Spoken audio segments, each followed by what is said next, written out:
बच्चों, आज हम बात करेंगे मेजर्स ऑफ सेंट्रल टेंडेंसी। मैं डॉक्टर सुलोचना शर्मा। आज हम मीन, मीडियन और मोड के बारे में बात करेंगे। आप लोगों को जो मैंने बताया था कि जो डेटा, जो कलेक्टेड डेटा होता है हमारे पास किसी भी रेफरेंस में, उस डेटा को या तो हम टेबुलेशन करते हैं, क्लासिफिकेशन करते हैं, या फिर पिछली क्लास में हमने देखा था कि उसको हम ग्राफिकली रिप्रेजेंट करते हैं। और ये सब कुछ हम इसलिए करते हैं कि हम उस डेटा को अच्छी तरह से समझ सकें, उसके बारे में अच्छी तरह से जानकारी प्राप्त कर सकें। तो जो मेजर्स ऑफ सेंट्रल टेंडेंसी है, उसमें जो भी हमारा डेटा होता है उसका यदि नंबर ज़्यादा है, जैसे 1000 डेटा है, किसी जो स्टडी है उसमें हमने 1000 लोगों का डेटा इकट्ठा किया या 10,000 लोगों का या लाखों का, तो जब हम इस तरह के डेटा इकट्ठे करते हैं तो उसमें यदि कोई एक सेंट्रल वैल्यू ऐसी हो जो उस पूरी की पूरी इन्फॉर्मेशन को, पूरी की पूरी डेटा कलेक्शन को हमें समझा सके, उस तरह का यदि हम कोई लेना चाहते हैं, फिगर कोई लेना चाहते हैं, तो उस तरह की जो प्रक्रिया है उसको हम मेजर्स ऑफ सेंट्रल टेंडेंसी, यानी किसी एक सेंट्रल वैल्यू को हम उस पूरे के पूरे डेटा का सेंटर पॉइंट मान लेते हैं, जिसको हम एवरेज, नॉर्मल लैंग्वेज में हम एवरेज कहते हैं, और स्टैटिस्टिकल लैंग्वेज में उसको स्टैटिस्टिकल एवरेज कहते हैं। तो ये जो हैं 3 इम्पॉर्टेंट एवरेजेस या मेजर्स होते हैं जो कि सेंट्रल वैल्यू को समझाते हैं। वो होते हैं मीन, सेकंड मीडियन और मोड। तो मीन जो होता है उसको हम नॉर्मली अर्थमेटिक एवरेज या अर्थमेटिक मीन कहते हैं। और मीन, जैसा कि आप लोगों को नॉर्मल लैंग्वेज में पता होगा, या एवरेज जो होता है वो किसी भी डेटा का सम, यानी जितनी भी हमारे पास वैल्यूज़ हैं उनको जोड़ लें और नंबर ऑफ आइटम से उसको हम डिवाइड करें, तो that is known as mean, यानी एक्स बार। मीन को हम एक्स बार से डिनोट करते हैं, और सम ऑफ डिफरेंट वैल्यूज़, जितनी वैल्यूज़ हमारे पास हैं उन वैल्यूज़ को हम टोटल कर लें, और नंबर ऑफ आइटम यदि 10 हैं, 1000 हैं, तो उससे हम डिवाइड कर दें। तो इस तरह से मीन, किसी भी डेटा का, किसी भी ऑब्जर्वेशन का मीन हम निकाल सकते हैं। अब मीन का जो कैलकुलेशन है वो अलग अलग सीरीज़ में अलग अलग तरीके से, मतलब बेसिक तरीका वही होता है बट अलग तरीके से करते हैं। इंडिविजुअल सीरीज़ में, डिस्क्रीट सीरीज़ में और कॉन्टीन्यूस सीरीज़ में। तो सबसे पहले हम देखेंगे इंडिविजुअल सीरीज़ में किस तरह से मीन को कैलकुलेट करते हैं। तो इंडिविजुअल सीरीज़ में 2 तरीके से कैलकुलेट करते हैं, डायरेक्ट मेथड से और शॉर्टकट मेथड से। डायरेक्ट मेथड से हम किस तरह से कैलकुलेट करते हैं कि जितने भी डेटा है, x1, x2, x3 या xn, जितने भी डेटा हैं उन सबको जोड़ लेते हैं और उसको नंबर ऑफ जो आर्टिकल होते हैं उससे number of values, total number of values से डिवाइड कर देते हैं। सो यहाँ पर x bar is equal to summation x divided by capital N, जहाँ x बार जो है वो अर्थमेटिक एवरेज को डिपेक्ट करता है। समेशन जो ये साइन है समेशन का, ये समेशन का जो साइन है इसको ग्रीक लेटर की फॉर्म में हम दिखाते हैं, और ये जितनी भी वैल्यूज़ हैं उनके जोड़ने से, उनको सम करने से या जोड़ने से आता है, और उसको हम डिवाइड करते हैं टोटल नंबर ऑफ वैल्यूज़ से। तो इस तरह से ये एक एग्जांपल आप लोगों के सामने है कि स्टूडेंट्स जो है 10 स्टूडेंट्स हैं, उनकी हाइट 165 163, इस तरह से बहुत सारी हाइट के मेजर्स दे रखे हैं। इन सब का जब हम टोटल करेंगे तो समेशन ऑफ x आता है 1650, और 10 से हम उसको डिवाइड कर देंगे क्योंकि नंबर ऑफ स्टूडेंट्स की संख्या कितनी है, 10, तो ये आ जाता है 165 सेंटीमीटर। यानी कि हम इस 165 सेंटीमीटर वैल्यू के आने के बाद हम ये कह सकते हैं कि जो हमने 10 स्टूडेंट्स की जो हमने हाइट ली थी उनमें 165 हाइट एक एवरेज हाइट है, जो जिसके आगे पीछे, यानी उससे कम और उससे ज़्यादा हाइट वाले स्टूडेंट्स क्लास में हैं। तो ये एक जनरल हम आइडिया किसी भी डेटा का हम मीन निकाल करके हम दे सकते हैं। नाउ शॉर्टकट मेथड क्या होता है? शॉर्टकट मेथड में हम कोई भी मीन अज्यूम कर लेते हैं, क्योंकि जो हमारे पास डेटा है उस डेटा में से हम कोई भी एक सेंट्रल वैल्यू या मीन के आसपास की वैल्यू को हम ले लेते हैं और उसको हम अज्यूम्ड मीन मान लेते हैं, और उस अज्यूम्ड मीन से जो भी डेविएशन होता है यानी कि जो भी विचलन होता है उस विचलन को हम समेशन करके n से डिवाइड करते हैं। इस तरह से हम शॉर्टकट मेथड में मीन को कैलकुलेट करते हैं। तो ये वाले एक एग्जांपल आप देख लीजिए, इसमें 1 to 10 नंबर ऑफ स्टूडेंट्स हैं, ये इनकी हाइट है। हमने ऐसे ही एक सेंटर वैल्यू को, क्योंकि हम देख रहे हैं कि मिनिमम वैल्यू क्या है 155 और मैक्सिमम वैल्यू क्या है 185, तो 165 के आसपास इसका सेंट्रल वैल्यू होगा। तो हमने ऐसे ही 162 को हमने एक सेंट्रल वैल्यू मान लिया और उसको हमने अज्यूम्ड मीन मान लिया, यानी हमने उसको अज्यूम किया है। उस अज्यूम्ड मीन से जो विचलन है वो हर एक हाइट के साथ में हम उसका विचलन देखते हैं। तो ये होता है फर्स्ट में +3 +1 -7, और इसका जो समीशन है वो ले लेते हैं, प्लस की वैल्यूज़ को ले लेते हैं, माइनस की वैल्यूज़ को ले लेते हैं, और दोनों का जो डिफरेंस निकलता है वो 30 है। 30 डिवाइडेड बाय 10, ये हो गया 30 डिवाइडेड बाय 10, और जो हमने एवरेज मीन लिया था, सॉरी हमने अज्यूम्ड मीन लिया था 162, उसको उसमें जोड़ देंगे तो ये आ जाता है 165। तो एक्चुअल मीन डायरेक्ट मेथड से निकालें या शॉर्टकट मेथड से निकालें, दोनों का जो वैल्यू है वो सेम ही रहता है। अब दूसरे तरह की सीरीज़ है डिस्क्रीट सीरीज़, जिसमें कि जो भी डेटा होते हैं उनकी फ्रिक्वेंसीज भी होती हैं। तो यहाँ पर भी हम दो तरीके मेथड से मीन को कैलकुलेट करते हैं, डायरेक्ट मेथड से और इनडायरेक्ट मेथड से। डायरेक्ट मेथड से हम क्या करते हैं कि जो भी हमारे वैल्यूज़ हैं उनके फ्रिक्वेंसीज को उसके साथ मल्टीप्लाई कर देते हैं। तो जो मीन निकलता है उसका जो फॉर्मूला है वो है summation of fx divided by n।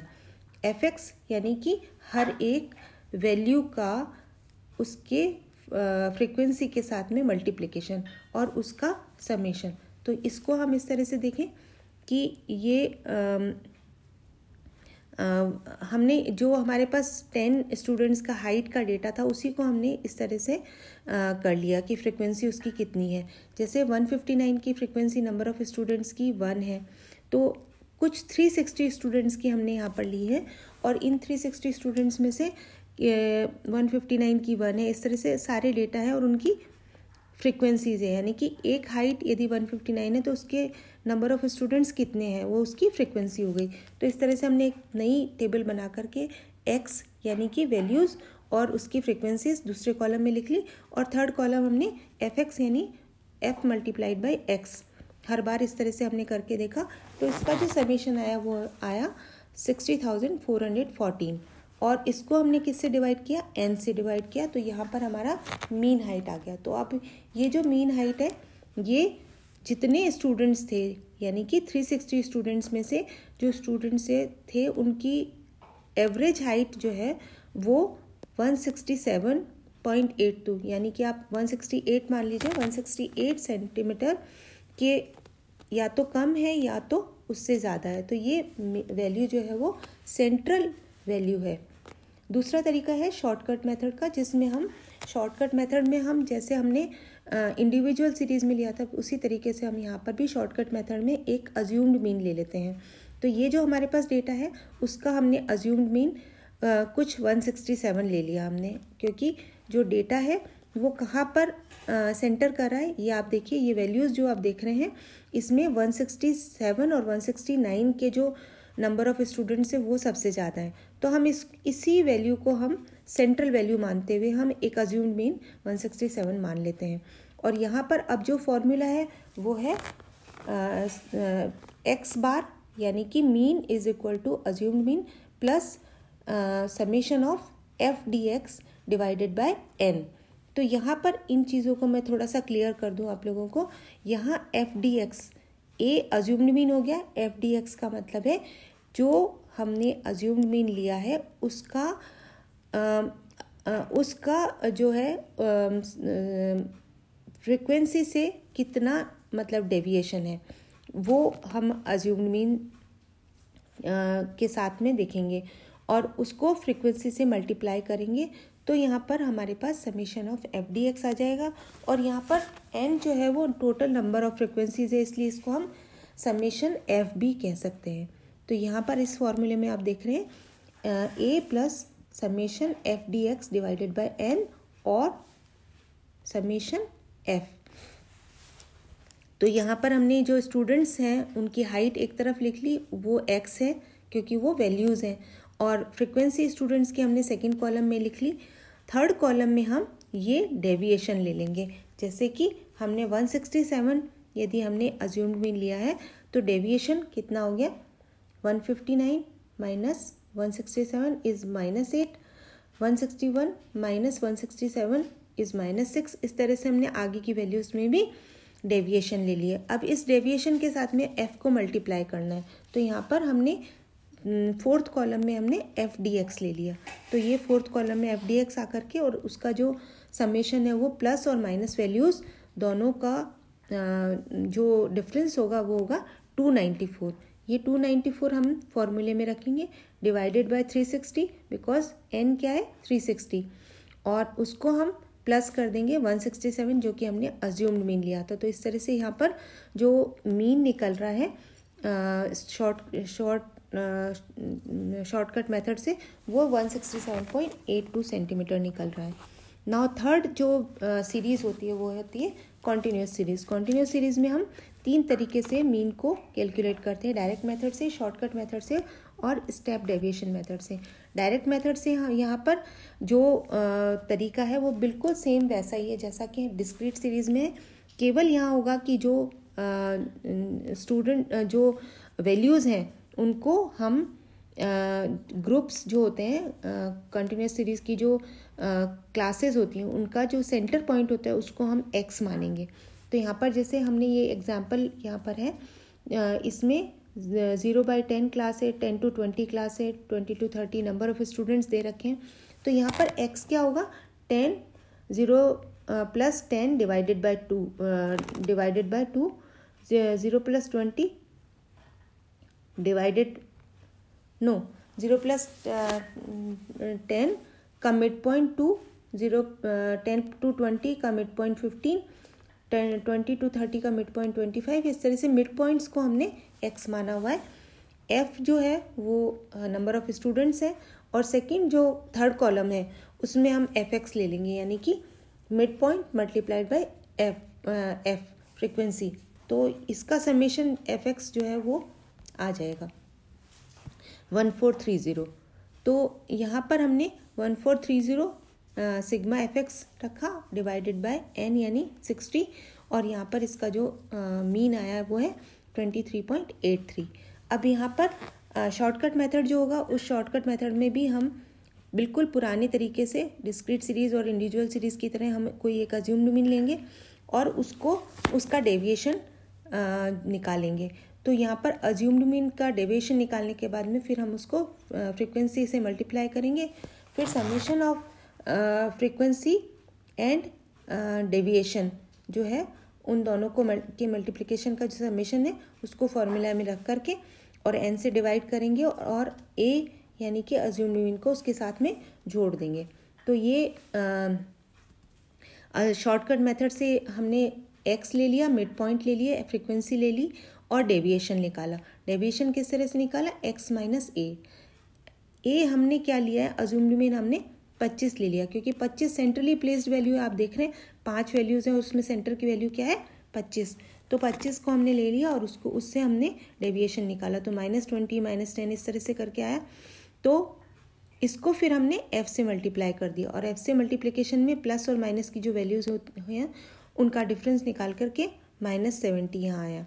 ठीक है, तो यहाँ फिर हमने -70 डिवाइडेड बाय 60 तो 1.17, और इसको हमने 25 से माइनस किया तो 23.83 ये हमारा मीन निकल गया, जो कि पुराना जो डायरेक्ट मेथड से जो मीन निकला सेम उसी की तरह था। नाउ स्टेप डेविएशन मेथड में क्या करते हैं हम कि मिड पॉइंट जो है जिसको हम जो मिड पॉइंट होता है उसी को हम अज्यूम्ड मीन मान लेते हैं। तो यहाँ पर और उस अज्यूम्ड मीन से डेविएशन को हम कैलकुलेट करते हैं। तो यहाँ पर हमने किस तरह से किया, deviation is equal to x - a divided by i। तो यहाँ पर x क्या है 5, अज्यूम्ड मीन क्या है 25 और डिवाइडेड बाय 10, -2 -1 0 +1 +2, इस तरह से ये डेविएशन आ गया। डेविएशन को हमने f से मल्टीप्लाई किया तो ये 25 -32, इसका जो डिफरेंस है वो -7 डिवाइडेड बाय 60, क्योंकि n क्या है 60, मल्टीप्लाइड बाय i मतलब क्लास इंटरवल, एंड उसको फिर हमने किसके साथ जोड़ दिया 25, जो कि हमने अज्यूम्ड मीन लिया था। तो 25 - 70 divided by 60 is equal to 23.83। So this is the way जब हम जिस तरीके से हम मीन को कैलकुलेट करते हैं अलग अलग तरह की सीरीज़ में। मीन के कुछ सिग्निफिकेंस हैं कि इससे हम पॉपुलेशन का कोई सेंट्रल वैल्यू बता करके हम उस जो ऑब्जर्वेशन है उसको हम एक्सप्लेन कर सकते हैं। Thank you.